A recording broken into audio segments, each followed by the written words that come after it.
Doctor, ನಮ್ಮ ಮನೆ ಹತ್ರ ಶಾಪ್ಕೀಪರ್ಗೆ ವ್ಯಾರಿಕೋಸ್ ವೇನ್ಸ್ ಇದೆ ಅಂತ ಕೇಳ್ಪಟ್ಟಿದ್ದೀನಿ. ಇದು ಯಾರಿಗೆ ಬರುತ್ತೆ ಸರ್? ಯಾರು ಜಾಸ್ತಿ ಹೊತ್ತು ನಿಂತ್ಕೊಂಡು ಕೆಲಸ ಮಾಡುವಂಥ ಪ್ರೊಫೆಷನ್ಗಳಲ್ಲಿರ್ತಾರೆ, ಇವಾಗ ಬಸ್ ಕಂಡಕ್ಟರ್ಗಳಾಗಿರ್ಬೋದು, ಟೀಚರ್ಸ್ಗಳಾಗಿರ್ಬೋದು, ಸರ್ಜನ್ಸ್ಗಳಾಗಿರ್ಬೋದು, ಅಥವಾ ನಿಮ್ಮ ಕೇಸು ಇವಾಗ ಶಾಪ್ಕೀಪರ್ಸ್ಗಳಾಗಿರ್ಬೋದು, ಅವರಲ್ಲಿ ಏನಾಗುತ್ತೆ, ಕಾಲಲ್ಲಿ ರಕ್ತ ಶೇಖರಣೆ ಆಗ್ತದೆ ತುಂಬ ಹೊತ್ತು ನಿಂತ್ಕೊಂಡು ಮಾಡೋ ಕೆಲಸದಿಂದ.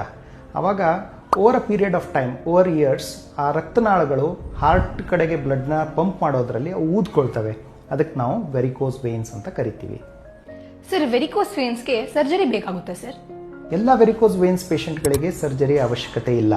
ನಾವು ಅದನ್ನು ಪ್ರಾಪರಾಗಿ ಇವ್ಯಾಲ್ಯೂಯೇಟ್ ಮಾಡಬೇಕು. ಡಾಪ್ಲರ್ ಅಂತ ಮಾಡಿಸ್ತೀವಿ, ವೇನಸ್ ಡಾಪ್ಲರ್ ಅಂತ. ಅದರಲ್ಲಿ ನಮ್ಗೆ ಗೊತ್ತಾಗುತ್ತೆ ಇದನ್ನು ನಾವು ಕನ್ಸರ್ವೇಟಿವ್ ಲೈನ್ ಆಫ್ ಟ್ರೀಟ್ಮೆಂಟ್ ಕೊಡಬೇಕಾ ಅಥವಾ ಸರ್ಜರಿ ಮಾಡಬೇಕಾ ಅಂತ.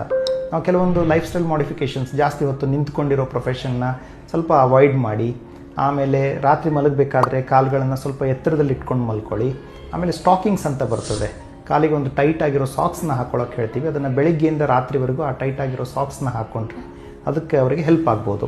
ಕೆಲವೊಂದು ಸ್ಟೇಜಸ್ಗಳಲ್ಲಿ ತುಂಬ ವಿಪರೀತ ಸ್ಟೇಜಿಗೆ ಹೋಗಿರ್ತದೆ, ಕಾಂಪ್ಲಿಕೇಶನ್ಸ್ಗಳಾಗಿರ್ತವೆ, ಕಾಲುಗಳು ಊದ್ಕೊಳ್ಳೋದು, ಅಲ್ಸರ್ಗಳಾಗೋದು, ಅಥವಾ ಸ್ಕಿನ್ನಲ್ಲಿ ಪಿಗ್ಮೆಂಟೇಷನ್ ಆಗೋದು, ಅಂಥವ್ರಿಗೆ ಸರ್ಜರಿ ಅವಶ್ಯಕತೆ ತುಂಬ ಇದೆ. ಅದನ್ನು ಲೇಸರ್ ಆಪ್ರೇಷನ್ಸ್ನಿಂದನೂ ಮಾಡ್ತೀವಿ, ಅಥವಾ ಕನ್ವೆನ್ಷನಲ್ ಓಪನ್ ಸರ್ಜರಿ ಅಂತ ಹೇಳ್ತೀವಿ, ಆ ಥರನೂ ಮಾಡ್ಬೋದು.